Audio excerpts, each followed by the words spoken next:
Por primera vez en 30 años y desde su creación, la Auditoría General de la Nación realizó un informe sobre un préstamo del Fondo Monetario Internacional. Este se originó en un acuerdo stand-by firmado en junio del 2018 por un monto de casi 57.000 millones de dólares. El mismo fue modificado en octubre de ese año, permitiendo aplicar los fondos del préstamo a gastos presupuestarios en general. El acuerdo fue firmado por el ministro de Hacienda y el presidente del Banco Central. Pero, ¿por qué es tan importante esta auditoría? Porque se trató de un préstamo extraordinario y excepcionalmente alto. De hecho, este fue el préstamo más grande de la historia de la Argentina y del FMI, representando 127 veces la capacidad de endeudamiento de Argentina con el fondo. Pero no solo eso. La importancia relativa del monto del préstamo respecto de la emisión de deuda y de la deuda total acrecentó su vulnerabilidad y aumentó los riesgos derivados de la estructura de la cartera de deuda argentina. Por este préstamo se pagaron comisiones y gastos al FMI por más de 13.000 millones de pesos, equivalentes por ejemplo al 52% del presupuesto del CONICET de 2018 y al 39% del mismo en 2019. ¿Qué se investigó en esta auditoría?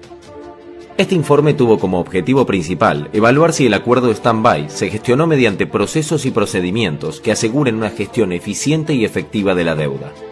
La AGN evaluó cumplimiento de normas y sanas prácticas internacionales, eficiencia, transparencia y efectividad en la gestión, que exista endeudamiento responsable, impacto en la solvencia y sostenibilidad de la deuda pública.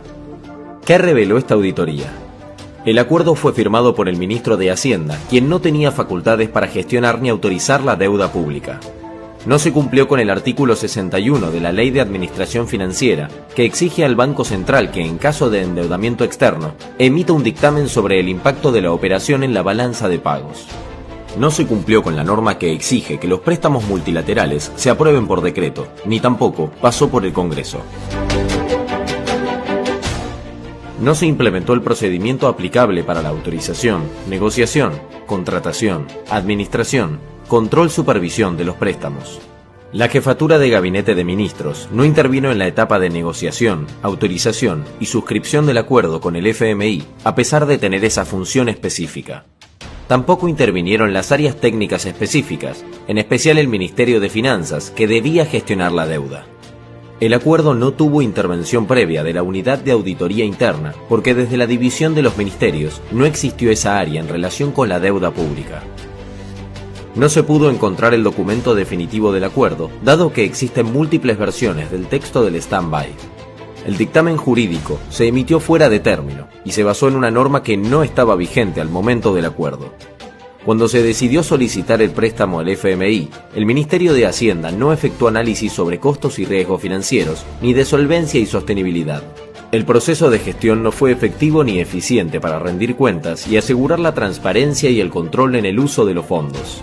Se observaron inconsistencias en los totales informados para 2018 y 2019 en relación con los montos de moneda extranjera subastados provenientes del préstamo del FMI.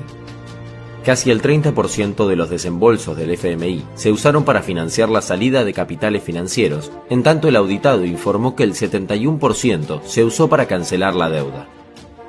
Durante el periodo del acuerdo se observó una salida de capitales considerable y continua. La implementación de las medidas para evitarla fue tardía. Las condiciones relacionadas a moneda, monto y plazo del acuerdo con el FMI aumentaron el riesgo de insostenibilidad de la deuda. En el año 2018, el indicador deuda PBI se incrementó y llegó a representar 84,8% del PBI, valor superado en 2019, cuando alcanzó el 89,4%. Pero entonces, ¿la gestión del préstamo con el FMI fue eficiente y efectiva? La respuesta es no. Los procesos y procedimientos relacionados al préstamo no aseguraron la eficiencia y la efectividad en la gestión de la deuda, provocando incumplimientos legales, afectando la prudencia en la administración del endeudamiento y vulnerando la adecuada supervisión del financiamiento. El auditado tomó decisiones sin contar con la debida información en cuanto al costo y riesgo asumidos, impactando en la solvencia y sostenibilidad de la deuda pública.